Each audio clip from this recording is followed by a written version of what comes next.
Video में हम 12th board का जो 12th क्लास है तो अकाउंट का हम मोस्ट टाइम पे क्वेश्चन देखने वाला है ख्याति चैप्टर का, जो हर एक सेट में एक प्रश्न आता ही है 3 नंबर का प्रश्न गुडविल चैप्टर से। चाहे वो कोई भी बोर्ड एग्जाम हो आपका, चाहे सीजी बोर्ड हो, चाहे सीबीएसई हो, चाहे आपका यूपी बोर्ड हो या अदर किसी बोर्ड हो, उसमें आपका एक प्रश्न ख्याति चैप्टर का रहता ही है। और मोस्ट टाइम पे क्वेश्चन बताने वाला हूं, अगर ख्याति चैप्टर से अगर आता है तो ख्याति चैप्टर में 4 मेथड होता है, उनमें से एक सबसे ज्यादा प्रचलित मेथड है जो सबसे ज्यादा आने वाला एग्जाम ओरिएंटेड से लेकर देखा जाए तो अधिलाभ विधि, ठीक है, सुपर प्रॉफिट मेथड। तो ये सुपर प्रॉफिट मेथड का हमारे पास एक क्वेश्चन है जो आपके एग्जाम में आने का 99% चांसेस है।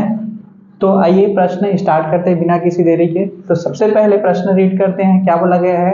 एक व्यवसाय की विनियोजित पूंजी 2 लाख रुपए है। इस प्रकार के व्यवसाय में 10% आय अपेक्षित है। तो यहां तक में 2 पढ़े, एक तो विनियोजित पूंजी है और आय की दर है कितना परसेंट? 10%। 2 चीज मिल गया हमें। पिछले 3 वर्ष का औसत लाभ 23,000 रुपए है। साझेदारी संलेख के अनुसार ख्याति का मूल्यांकन अधिलाभ के 2 वर्षों के क्रय के आधार पर करना है। ख्याति का मूल्य ज्ञात कीजिए। तो ख्याति का मूल्य ज्ञात कीजिए बोला है, तो इसको हम सॉल्व करते हैं। आइए देखते हैं। तो मैं 2 भागों में डिवाइड कर देता हूं। तो सबसे पहले इसको लिखते हैं हम ख्याति की गणना। क्या लिखेंगे? ख्याति की गणना। साइड में मेथड का नाम लिख लेंगे हम अधिलाभ विधि।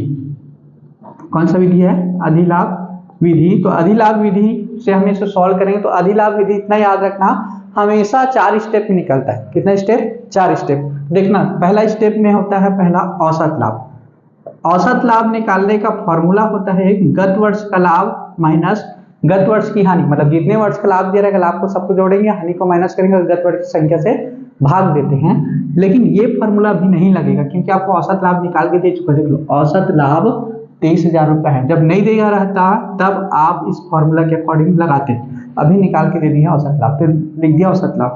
दूसरा स्टेप होता है आपका सामान्य लाभ। मैं बोला अभी 4 स्टेप में निकलेगा। तो दूसरा स्टेप सामान्य लाभ। तो सामान्य लाभ निकालने का एक फॉर्मूला होता है विनियोजित पूंजी गुना दर बटे 100। ये फॉर्मूला होता है। तो विनियोजित पूंजी गुना दर बटे 100। तो विनियोजित पूंजी हमारा यहाँ पर था, देखो विनियोजित पूंजी कितना? 2 लाख। और दर भी दिया था हमारा। इस प्रकार व्यवसाय में कितना परसेंट दर है?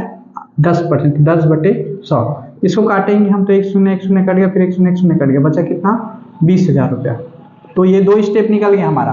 कौन कौन सा स्टेप? औसत लाभ और सामान्य लाभ। फिर तीसरा स्टेप होता है हमारा अधिलाभ। तीसरा स्टेप क्या होगा? अधिलाभ, ठीक है। तो अधिलाभ का फॉर्मूला होता है औसत लाभ माइनस सामान्य लाभ। मतलब ये 2 निकाले हुए, इन दोनों के बीच के अंतर को ही औसत लाभ अधिलाभ कहते हैं। तो फॉर्मूला बना औसत लाभ माइनस सामान्य लाभ। ये हमारा फॉर्मूला हुआ। किस चीज का फॉर्मूला? अधिलाभ का। 3 स्टेप में 4 स्टेप बोला था, ये तीसरा स्टेप है। तो तीसरा स्टेप क्या हुआ? औसत लाभ माइनस सामान्य लाभ। तो औसत लाभ कितना था हमारा? 23,000 और सामान्य लाभ कितना है? 20,000 रुपया, ठीक। तो ये कितना हो जाएगा? 23,000 में 20,000 माइनस करने पर हमारा 3,000 रुपया। ये निकल गया, 3 स्टेप निकल गया। अब चौथा स्टेप निकालना है हमारा ख्याति। चौथा स्टेप क्या होगा? ख्याति होगा, क्योंकि बोला था मैं ख्याति 4 स्टेप में निकालता है अधिलाभ विधि में। तो ख्याति निकालने का फॉर्मूला ही चौथा स्टेप हो गया अधिलाभ गुना क्रय वर्ष की संख्या। अधिलाभ गुना क्रय वर्ष की क्या करना है? संख्या से गुणा करना है। तो अधिलाभ ये अभी हम निकाले थे। कितना निकाले हैं अधिलाभ? 3,000 निकाले हैं। तो इसी 3,000 को हम लिखेंगे और क्रय वर्ष की संख्या यहाँ पढ़ेंगे तो पता चलेगा हमारा अधिलाभ के 2 वर्षों के क्रय के आधार पर। तो क्रय वर्ष की संख्या कितना दिया है? 2 वर्ष बोला है। तो हम क्या करेंगे? इसको 2 से गुना कर देंगे, इंटू कर देंगे। तो कितना हो गया? 3 दूनी 6, 6,000 रुपए। ये है हमारा आंसर। किस इसका आंसर? ख्याति का। ये इस प्रश्न का ख्याति का आंसर आया है 6,000 रुपया।